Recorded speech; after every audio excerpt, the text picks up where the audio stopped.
पिछले सेशंस में हमने जीएसटी रिटर्न्स को समझा, किस प्रकार से हम ये रिटर्न के प्रोसेस को फॉलो करते हैं, जीएसटी नेटवर्क क्या है और किस तरह से ये हमारी सभी सेल्स परचेजेस को एक जगह रख के हमारे लिए आसान कर देता है सभी रिटर्न्स को फाइल करना।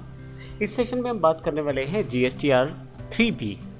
काफ़ी सारे कन्फ्यूज़न है कि ये GSTR 3B है क्या और क्यों इसका प्रयोग किया जाता है, तो इस सेशन में हम इसकी बात करने वाले हैं। एक्चुअली जैसे आपको जानकारी है कि 1 जुलाई 2017 से जब से जीएसटी लागू हुआ है तब से काफ़ी सारी इन्फॉर्मेशन जीएसटी के तहत गवर्नमेंट के द्वारा दी जा रही है और आप इसकी पूरी की पूरी हेल्प gst.gov.in पर भी ले सकते हैं।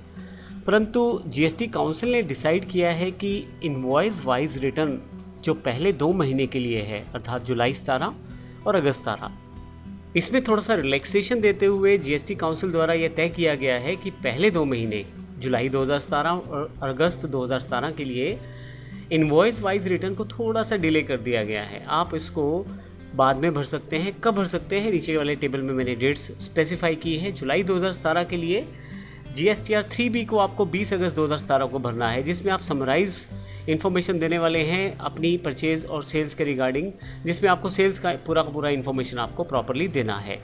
और GSTR 1 और 2 जो हैं, जो जुलाई से रिलेटेड है, जिसमें आपके पास बिल वाइज डिटेल्स अपलोड होने वाली हैं, खासकर GSTR 1 में, उसको आप जुलाई वाली रिटर्न को 1 से 5 सितंबर के अंतर्गत आपको भरना है।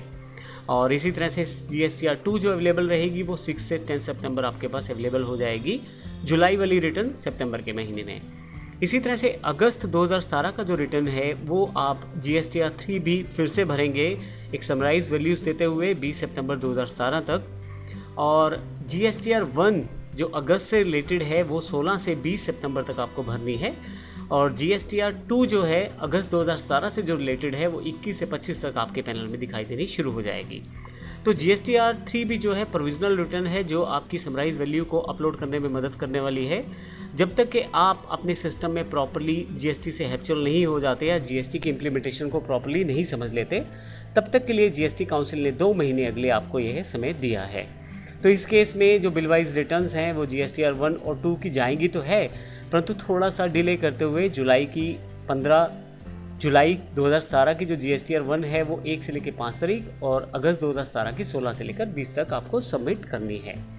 उसके पश्चात क्योंकि आप GST से हैप्चुअल हो जाएंगे और GST के पूरे प्रोविज़न भी आपको क्लियर हो जाएंगे, तो इस केस में सभी GSTR रजिस्टर्ड यूज़र्स या जो GSTR नंबर वाले जितने भी बिजनेसेस हैं उन सब को ये बेनिफिट मिल जाएगा थोड़ा सा, कि उनके लिए ईजी हो जाएगा रिटर्न्स को फाइल करना। तो इस तरह से GSTR 3B है, इसका प्रयोग इस वजह से किया जा रहा है ताकि बिज़नेस को थोड़ा सा रिलैक्सेशन मिल पाए, GSTR को इम्प्लीमेंटेशन करने में आसानी रहे और गवर्नमेंट को भी इसका बेनिफिट मिलता रहे।